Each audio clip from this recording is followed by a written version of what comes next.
Think back to a summer when you were a kid. It felt like a whole era, endless afternoons, weeks that stretched like months. Now think about last year. It came and went in what feels like a few blinks. Same 365 days. The clocks haven't changed. Something in you has. Somewhere in your mind there's a flipbook, and every moment you really live prints a page. The thick sections turn slowly, the thin ones flash past. By the end of this video, you'll know why the recent pages got so thin, and how to start printing again. So is this just nostalgia talking? Or did someone actually work out the math? Someone did, almost 150 years ago. In 1877, a thinker named Paul Janet proposed a simple rule. How long a stretch of time feels depends on how much life you've already lived. The psychologist William James put it in numbers. To a 10-year-old, a year is 1/10 of everything they have ever known. To someone who's 50, that same year is 1/50th. Picture your life as a growing bar. Each new year is a thinner slice of it. James wrote it down plainly in 1890. The same space of time seems shorter as we grow older.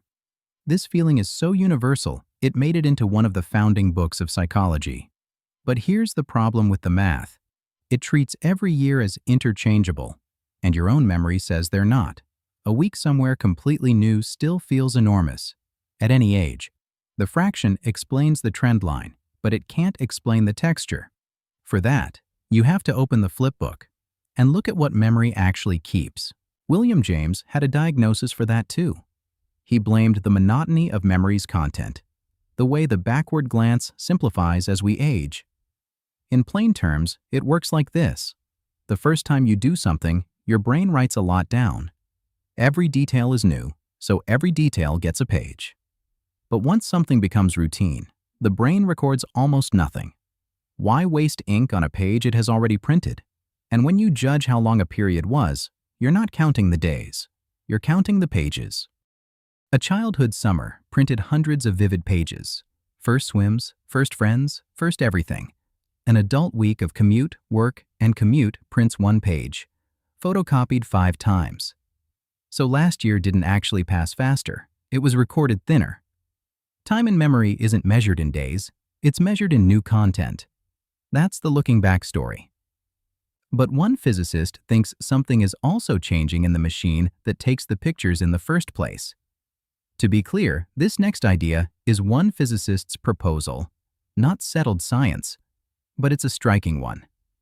In 2019, a physicist at Duke named Adrian Bayan published a different kind of answer. He argued that the rate at which your brain takes in new mental images falls as you age. The wiring explains why. Neural pathways grow longer and more complex over a lifetime. And then they slowly degrade. Your eyes tell the same story. They dart around less often than they used to. So fewer fresh images arrive per moment of real time. Watch an infant's eyes sometime. They never stop moving. By his account, infants are taking in and processing images faster than any of us. Fewer new images captured in a day means the day, in review, seems to have rushed by. If he's right, it's not just that routine reuses old pages. The printer itself may be slowing down. Maybe it's still a proposal, but parts of this bigger story have been caught in the act, in the lab, and in your own memory. In 2009, 2 researchers, Eagleman and Pariadath, measured something strange. When people see a novel or unexpected image in a stream of repeats, it seems to last longer. The oddball stretches, the familiar compresses. Novelty literally dilates your sense of time. Predictability shrinks it, and your own memory carries evidence at the scale of a whole life. Adults over about 40 remember a surprising amount from one particular window, roughly ages 15 to 30. Psychologists call it the reminiscence bump. Why that window? Because it's packed with first times, first love, leaving home, the first real job.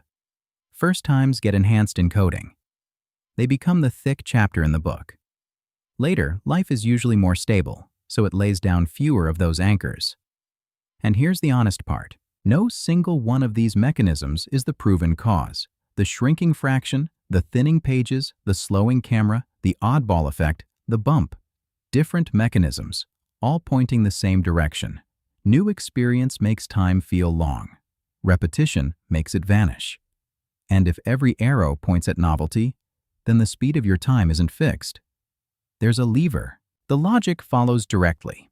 If felt time is driven by novelty and encoded detail, then new content makes a period feel longer when you look back. Psychologists at the University of Michigan put it simply: the fix is creating new content. That doesn't mean quitting your job and sailing around the world. Take a different route home and actually look at it. Learn something you're bad at. Spend a weekend somewhere unfamiliar. Small is fine. Firstness is what the encoder rewards. Break one routine and you print a page. Pay closer attention to an ordinary moment and you print another. One honest caveat: novelty often makes time race while it's happening and stretch afterward. In memory, the trade isn't slower clocks. It's a year that feels fuller when you turn around and look at it, which changes what this feeling was ever really telling you. Time was never speeding up. Your record of it was thinning. The blur of the last few years isn't a countdown. It's a measure of how much of your life has become automatic. Same 365 days as childhood. The difference was always the pages. And unlike the clock, the record is still yours to write, because the next page in the book has yet to be printed.